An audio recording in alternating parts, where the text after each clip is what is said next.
guys, mayong adlaw. So for today's vlog, kay naka-day off man ang duha ka bayot. So magsaom-saom ni. Manguha mi og aninikad or kinhason. So tara, manawom na ta.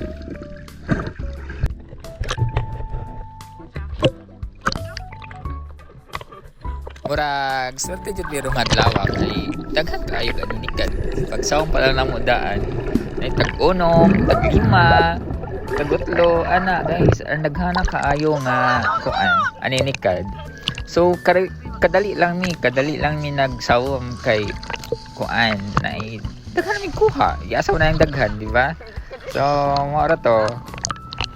Kadali ra mi mga 30 or mga 1 hour lang mi.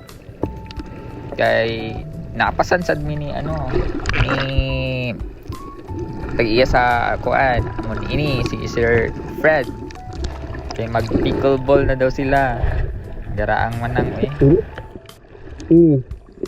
as in guys kadaghan sa aninikad kanang among area nga gikuhaan sa aninikad guys murag kwarto ra siguro ana gamay ra nga area gablibot-libot ra mi kinadaghanan man jud kaayo.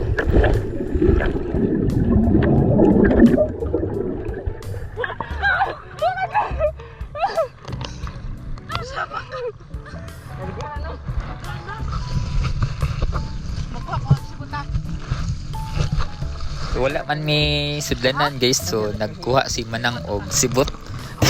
Si Loki naman among gisudlan, gisudlan na naman sa saging nga iyahang gibalon. So mo to nagkuha si Manang.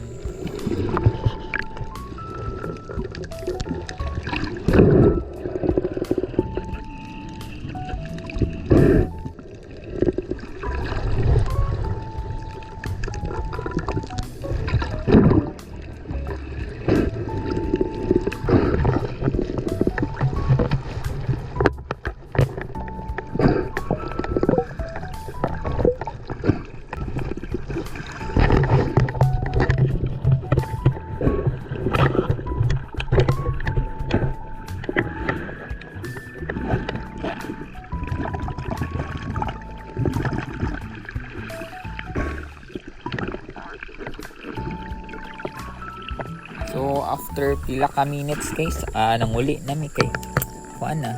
Daghan na kuha tanawa. Kausa ka cellophane ko nya si Manang sad daghan sad kuha sa may sibot.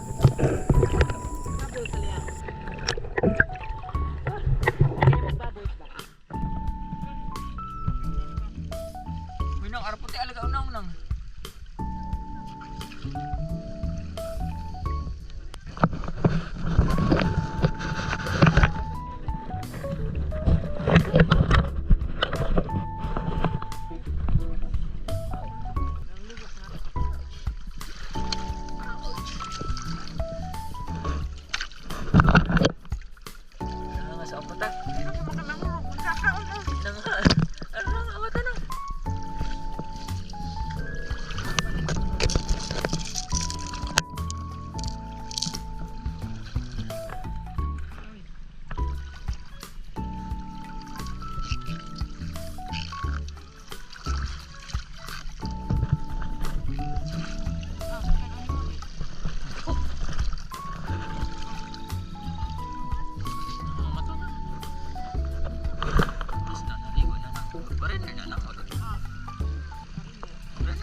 Di ana sa Sir Fred nag-abot na.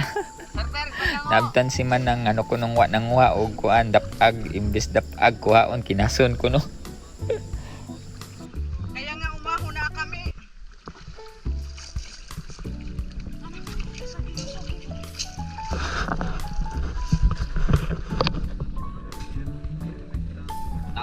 Sir. Nagsurpresa na kami na. So diri sa lang kutaman guys kay na naman si Sir Fred. So diri la, salamat sa pagtan-aw. Bye bye guys, sa sunod na pod. Salamat.